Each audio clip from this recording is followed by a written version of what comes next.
Good afternoon students. आप सब कैसे हो? होप आप सारे ठीक होंगे। हिली अकेडमी JRF में आपका स्वागत है। अगर आप फर्स्ट टाइम वीडियो देख रहे हो, इस चैनल पे फर्स्ट टाइम आए हो, तो ये आप चैनल सब्सक्राइब कर लो और साथ में एक बेल आइकन का बटन दिख रहा होगा, उसको दबा लो। तो उससे क्या होगा कि जैसे भी कोई भी मेरी वीडियो आएगी नई, तो उसकी नोटिफिकेशन आपको मिल जाएगी। तो ये एक पॉलिटिकल साइंस का चैनल है, तो इस पर आपको BA MA as well as आपको नेट की क्लासेस के लेक्चर्स मिलेंगे। और सबसे बड़ी बात कि आपको डिस्क्रिप्शन में फ्री ऑफ कॉस्ट PDF भी मिल जाएगी, आप वहाँ से डाउनलोड करके पढ़ सकते हो। तो ये BA second semester university of Jammu and university of Kashmir का लेक्चर है। तो आज का टॉपिक है हमारा कोलिशन पॉलिटिक्स के। इससे पहले हमने जो फर्स्ट टॉपिक पढ़ा था इस यूनिट का, वो था कोलिशन पॉलिटिक्स। ये कंपेरेटिव पॉलिटिक्स होती क्या है। आज के टॉपिक में हम पढ़ेंगे कोलिशन पॉलिटिक्स क्या है, इसकी नेचर, और जो इंडिया में ट्रेंड चल रहा है, कौन सा ट्रेंड चल रहा है कोलिशन पॉलिटिक्स का।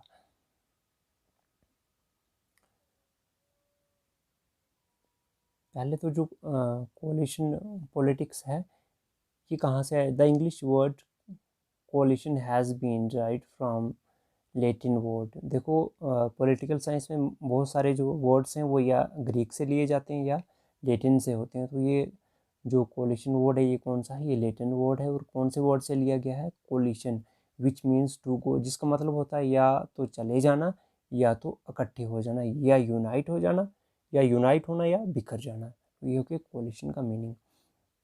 Coalition politics is a system of governance in which two or more than two parties join together to make government.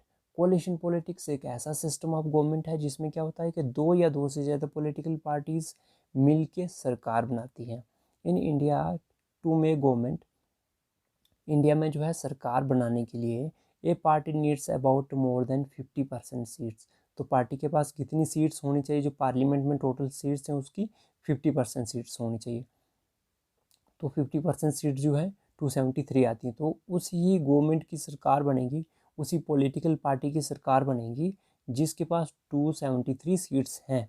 अगर नहीं है तो दो तीन पार्टीज जुड़ के जो है 273 का आंकड़ा जो होगा उनके पास, उतने 273 सीट्स दो तीन लोगों की मिलके बन जाएंगी, तो बन गई उनकी कोalition government. After independence of India in 1947, जब भारत आज़ाद हुआ 1947 में, and the first election of 1952, जब हमारे इंडिया में फर्स्ट टाइम 1952 में इलेक्शन हुए, there was only one major political party, that is Congress. तो हमारे पास एक मात्र सिंगल जो है पावरफुल पॉलिटिकल पार्टी थी, कांग्रेस। उसके बहुत सारे रीजंस थे। जैसे सबसे बड़ा रीज़न ये था कि उस टाइम देश से अंग्रेज़ों को भगाने में कांग्रेस ने बहुत बड़ा जो है एक भूमिका अदा की थी, बहुत बड़ा पार्ट प्ले किया था। तो कांग्रेस को एक फ्रीडम फाइटर पॉलिटिकल पार्टी माना जाता था। तो उसकी वजह से कोई भी ऐसी पॉलिटिकल पार्टी नहीं थी जो कांग्रेस के अपोजिशन या खुल के कांग्रेस को अपोज कर पाती। जो भी कांग्रेस उस टाइम आपने हिस्ट्री में देखा होगा, पढ़ा होगा, कि जो भी उस टाइम पॉलिटिकल पार्टी का जो कांग्रेस का नेता कोई भी अगर कांग्रेस के अपोजिशन में जाता था तो उसका कैरियर बिल्कुल फ्लॉप हो जाता था। कांग्रेस पार्टी इतनी स्ट्रांग थी कि जो भी उसके अगेंस्ट कोई उनका लीडर जाएगा तो उसका कैरियर बिल्कुल ख़त्म हो जाता था। आज के टाइम में हम देखते हैं जो कांग्रेस से नेता बीजेपी में आता है वो बीजेपी में कामयाब हो जाता है, तो बीजेपी में नहीं बात बनी किसी और पॉलिटिकल पार्टी में चले जाते हैं। तो आजकल जो है माइग्रेशन होती है। तो कोई भी नेता अगर किसी दूसरी पार्टी में जाता है तो उसका कैरियर उतना ख़राब नहीं होगा जितना कि कांग्रेस के टाइम होता था 1947 और उसके बाद की बात है। In India to make leader of opposition a party needs 10% of total seats, that is 55 seats of parliament. अब ये तो हमें पता चल गया कि सरकार बनाने के लिए 50% चाहिए। कितना चाहिए सरकार बनाने के लिए? 50%, जो आता है 273 सीट्स। अगर हैं किसी पॉलिटिकल पार्टी के पास, चाहे वो एक है या मिलके कोई कोalition बन रही है उनकी, तो उनकी सरकार फिर बन जाएगी। ठीक है। और लीडर वैसे ही जैसे सरकार के लिए, वैसे ही लीडर ऑफ अपोजिशन जो है वो भी एक यूनियन लेवल, जो हमारे मिनिस्टर होते हैं ना, कैबिनेट मिनिस्टर, तो लीडर ऑफ अपोजिशन जो है वो भी एक कैबिनेट मिनिस्टर लेवल की पोस्ट है। तो उस लीडर ऑफ अपोजिशन बनाने के लिए किसी भी पॉलिटिकल पार्टी के पास 10% जो है सीट्स होने चाहिए। जो मतलब 55 सीट्स जिस पार्टी की पार्लियामेंट में है, तो वो लीडर ऑफ अपोजिशन बना लेगी। No other party than Congress was so strong so that it can make a opposition. अब उस टाइम के हालात ऐसे थे कि कोई भी पॉलिटिकल पार्टी इतनी स्ट्रॉन्ग नहीं थी कि जिसके पास 10% सीट्स हों, क्योंकि कांग्रेस इतनी स्ट्रॉन्ग थी कि उसके अपोजिशन में जो है बहुत कम सीट्स आती थी, यानी 55 का आंकड़ा जो है जो हमारे पास अपोजिशन के लिए चाहिए वो भी उस टाइम पूरा नहीं होता था। This process of Congress dominance, इसको हम डोमिनेंस इसलिए बोलते हैं, डोमिनेंस का मतलब हो गया असर, दबाव, किसी चीज़ का इतना दबाव कि दूसरी चीज़ उभर नहीं पाए, तो उस पीरियड को हम कांग्रेस डोमिनेंस पीरियड भी कहते हैं। ये कब तक चला? 1967 तक चला, when Congress party split into Congress O and Congress are.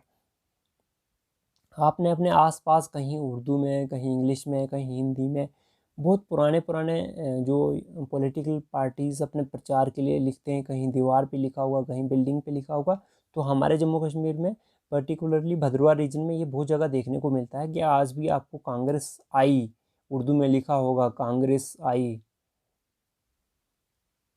ठीक है, कांग्रेस आई को वोट दो, आपको दीवार पे लिखा हुआ मिलेगा। तो जो है तो कांग्रेस ओ कांग्रेस आई, ये क्या है? ये पॉलिटिकल पार्टीज टूट के जो बनी थी, ठीक है। जो कांग्रेस आई और कांग्रेस ओ दो पार्टीज बनी थी। जो कांग्रेस ओ थी, Congress O and Congress R, इसके बाद दोबारा फिर ये टूटती हैं, उसके बाद भी कांग्रेस आई आती है, मतलब कांग्रेस इंदिरा।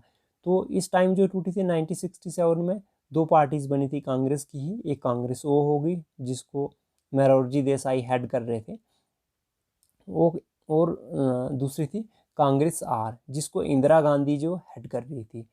तो इन 1969, ये बहुत इंपॉर्टेंट क्वेश्चन है, इस पॉइंट को याद रखना, 1969 में डॉक्टर राम शुभंग ऑफ स्वतंत्रता पार्टी जो है फर्स्ट लीडर ऑफ अपोजिशन बनते हैं लोकसभा में। क्योंकि 90, आप सोचो हमारा देश 1947 में आज़ाद हो रहा है, लेकिन देश की हालत इतनी अच्छी है कि कोई लीडर ऑफ अपोजिशन भी नहीं हमें मिल रहा है, जो एक डेमोक्रेसी में लीडर ऑफ अपोजिशन जो एक बहुत इंपॉर्टेंट चीज़ है, तो हमें लीडर ऑफ अपोजिशन भी नहीं मिल रहा है। तो लीडर ऑफ अपोजिशन के लिए हमें 1967 तक जो है इंतज़ार करना पड़ता है, और पार्लियामेंट में सबसे पहले लीडर ऑफ अपोजिशन बनते हैं डॉक्टर राम शुभंग, और वो कौन सी पार्टी से थे? वो स्वतंत्रता पार्टी से थे, ये आपको याद रखना पड़ेगा। The first कोalition government at the centre was formed by the Janata party. जो फर्स्ट कोalition गवर्नमेंट बनती है वो जनता पार्टी बनाती है विद भारतीय लोक दल, ठीक है। मेजर पॉलिटिकल पार्टी कौन होती है? जनता दल होती है, और उनके कोalition साथ में जो एक और छोटी पॉलिटिकल पार्टी आती है जिसका नाम है भारतीय लोक दल। कांग्रेस एंड जनसंघ, और कांग्रेस जो कौन सी वाली कांग्रेस की बात कर रहा हूँ, कांग्रेस आर नहीं, क्योंकि आर कांग्रेस जो थी वो इंदिरा जी सपोर्ट कर रही थी, तो कांग्रेस ओ जो है वो भी इनके साथ मिल जाती है। जनता पार्टी वाज फॉर्म्ड इन 1977 में क्या जनता पार्टी बन जाती है after merging of 5 political party. तो 5 पॉलिटिकल पार्टीज मिलके जो है जनता पार्टी बनाती थी, और उन 5 में मेजर पॉलिटिकल पार्टीज जो कौन कौन सी थी? 5, एक कांग्रेस थी, कांग्रेस कौन सी? ओ जिसको मोरारजी देसाई हेड कर रहे थे, एक सोशलिस्ट पार्टी थी, एक भारतीय लोकदल थी, भारतीय लोकदल, देखो दल गलती से नीचे लिखा है, वो भारतीय लोकदल है, जनसंघ और कांग्रेस फॉर डेमोक्रेसी। तो ये 5 पॉलिटिकल पार्टीज मिलके जो है तो एक मेजर पॉलिटिकल पार्टी बनाते हैं जिसका नाम क्या था? Janata Dal, Janata Dal political party. उसके बाद क्या होता है? 7th लोकसभा इलेक्शन होता है हमारा 1980 में, 1980 में जो है इलेक्शन होता है अंडर इंदिरा। वो तो कांग्रेस को कौन, जो यानी कांग्रेस और जो है उनको कौन हेड करते हैं?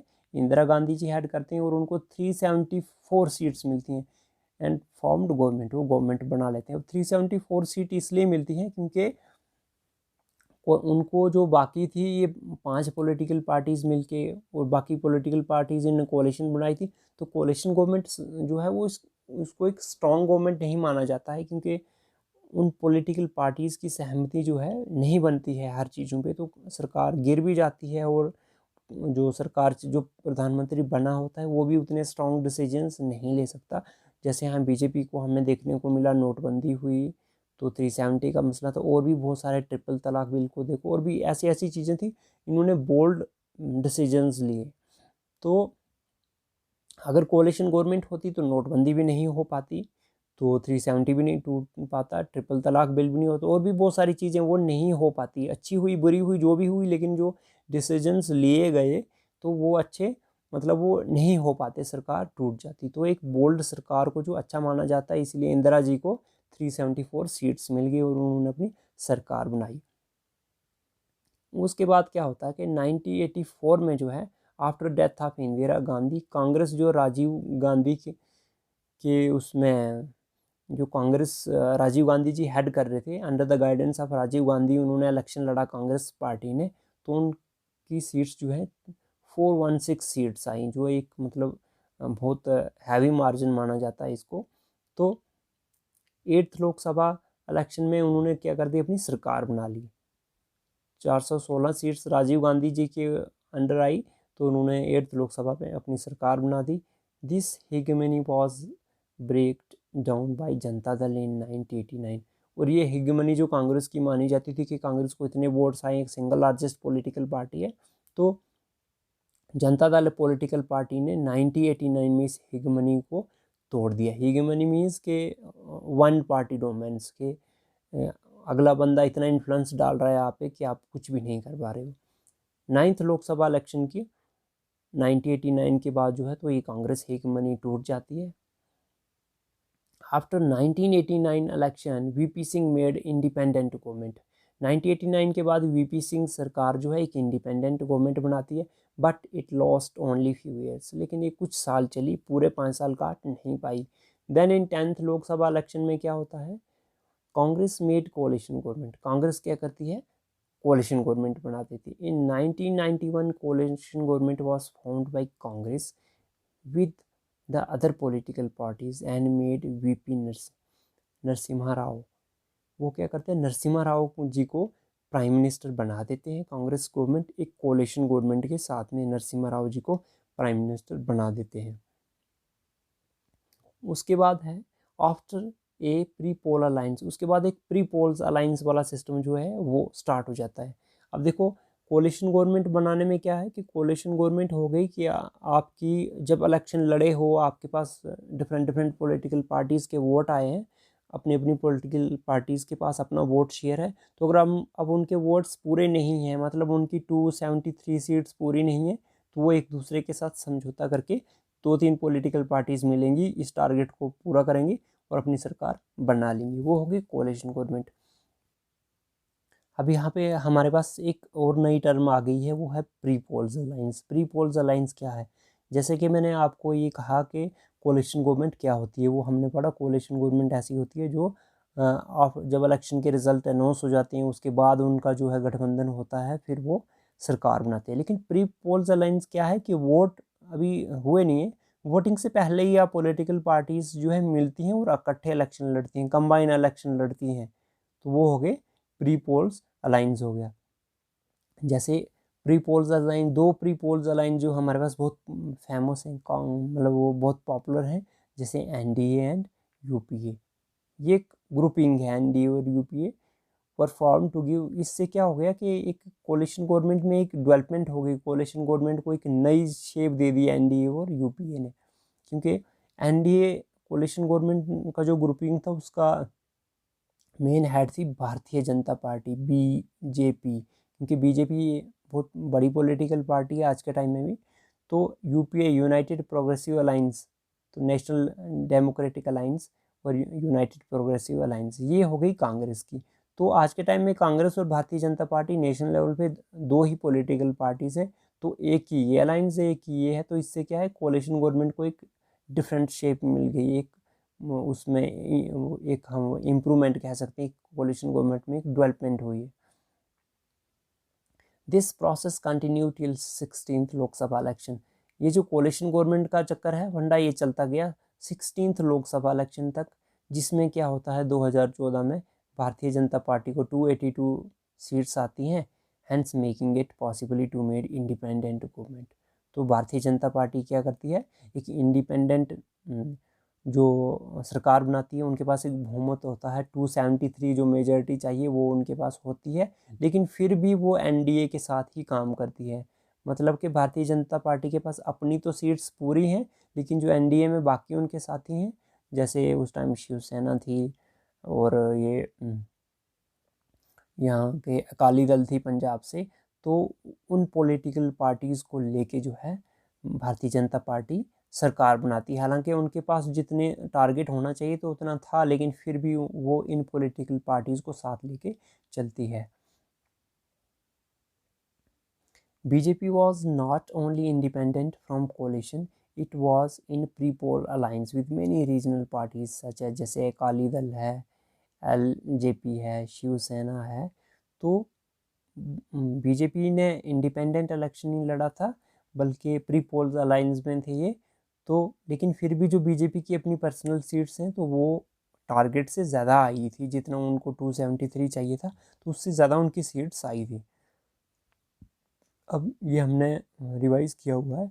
नेशनल डेमोक्रेटिक अलायंस क्या है?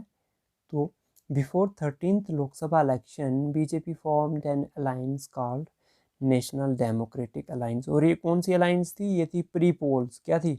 प्री पोल्स, यानी वोटिंग हुई नहीं है, आपने वोटिंग से पहले एक ग्रुपिंग कर ली है, वो होगी pre polls alliance called national democratic alliance with 32 political party. तो सोचो जो एनडीए अलायंस था वो कितना बड़ा था, 32 पॉलिटिकल पार्टीज ने इसको बनाया था। Other political parties later on Janata Dal also joined it. पहले तो और पॉलिटिकल पार्टीज थी, बाद में जनता दल एक बड़ी पॉलिटिकल पार्टी थी तो इसने भी एनडीए को ज्वाइन कर लिया। It adopted A common manifesto. जैसे इलेक्शन का मैनिफेस्टो होता है वैसे ही इन्होंने एक एनडीए का कॉमन मैनिफेस्टो निकाला। They made the कोalition government after Lok Sabha 1999। उन्होंने क्या किया? 1999 वाली जो सरकार थी कोalition गवर्नमेंट, वो बनाई अटल वाजपेयी जी के टाइम में, हालांकि ये उतनी चल नहीं पाई।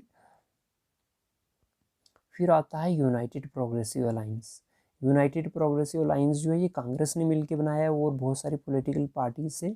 इन अप्रैल 2004 election for the Lok Sabha were held. 2004 में जब लोकसभा के इलेक्शन हुए, Congress party contested election with their alliance against BJP. जैसे कि बीजेपी ने एनडीए बनाया था उसी लाइन पे कांग्रेस ने भी यूपीए बना लिया, और जैसे जैसे बीजेपी काम कर रही थी बाकी पॉलिटिकल पार्टीज़ को अपने साथ में लेके, वैसे ही यूपीए ने भी अपने एक प्री पोल्स अलायंस बना के इलेक्शन लड़ा।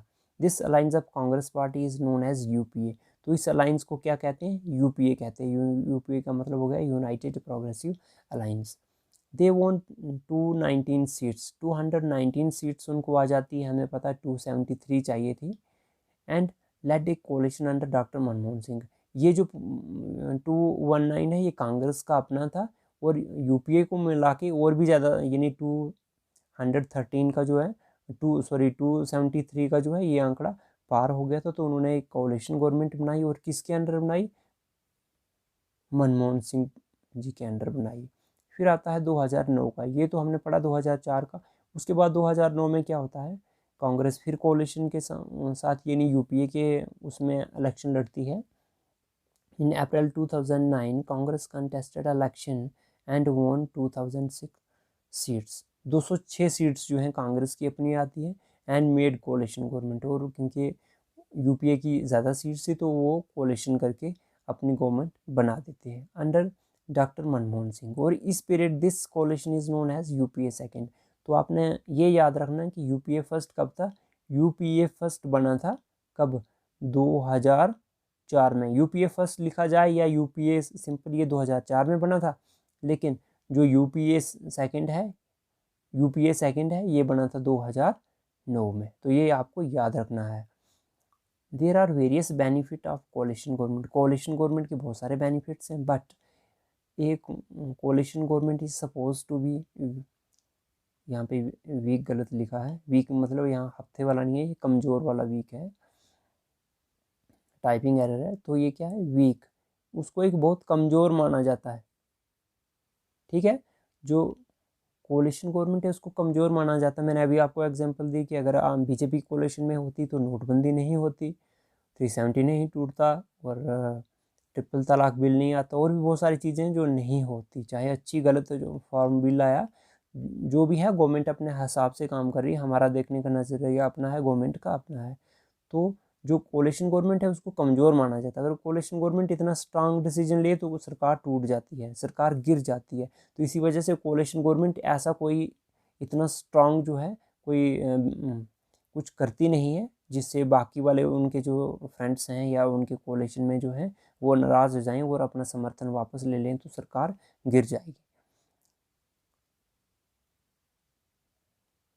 In the history of India, India की हिस्ट्री में वाजपेयी जी की गवर्नमेंट गिरी थी with the withdrawal support of AIADMK जो है पॉलिटिकल पार्टी है साउथ की। AIADMK में आपने सुना होगा जयललिता जी की पॉलिटिकल पार्टी थी। तो बस एक वोट अगर जयललिता जी अगर एक वोट दे देती तो वाजपेयी जी की सरकार जो थी तो वो बच जाती, लेकिन एक वोट की वजह से उन्होंने जो है कॉन्फिडेंस मोशन जो है वो मतलब उनके उसमें जो उन्होंने जो उसमें पार्लियामेंट में जो फ्लोर टेस्ट होता है वो फ्लोर टेस्ट पास नहीं कर पाए, क्योंकि फ्लोर टेस्ट में ऐसा होता है कि सरकार को जो भी प्रधानमंत्री होता है उसको ये प्रूव करना होता है कि उसके पास 273 जो मेंबर ऑफ पार्लियामेंट हैं वो उसके हक में हैं। तो वोटिंग सिंपल होती है, रेज योर हैंड सिंपल, लेकिन 273 जो है मेंबर्स होने चाहिए तभी उनकी सरकार जो है वो रहती है।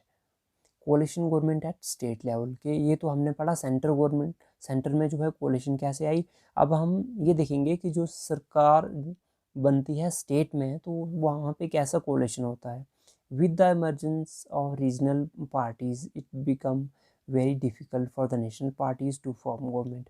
जैसे मैंने पहले आपको पढ़ाया कि कांग्रेस बहुत स्ट्रांग थी एक टाइम में, तो जैसे जैसे रीजनल पार्टीज, रीजनल हो गई क्षेत्र पार्टीज, मीन्स जो 2 स्टेट्स में है या 3 में है या सिंगल स्टेट में भी उसको भी हम रीजन पॉलिटिकल पार्टी कहेंगे। तो जो रीजनल पॉलिटिकल पार्टीज़ हैं जैसे जैसे वो स्ट्रांग होती गई तो नेशनल पॉलिटिकल पार्टीज़ जो हैं वो कमज़ोर हो गई और उनको उनको जो क्या है उस रीजन में अच्छे वोट नहीं मिलने लगे, उनकी जो पावर थी रीजन में वो रीजन में कम होने लगी।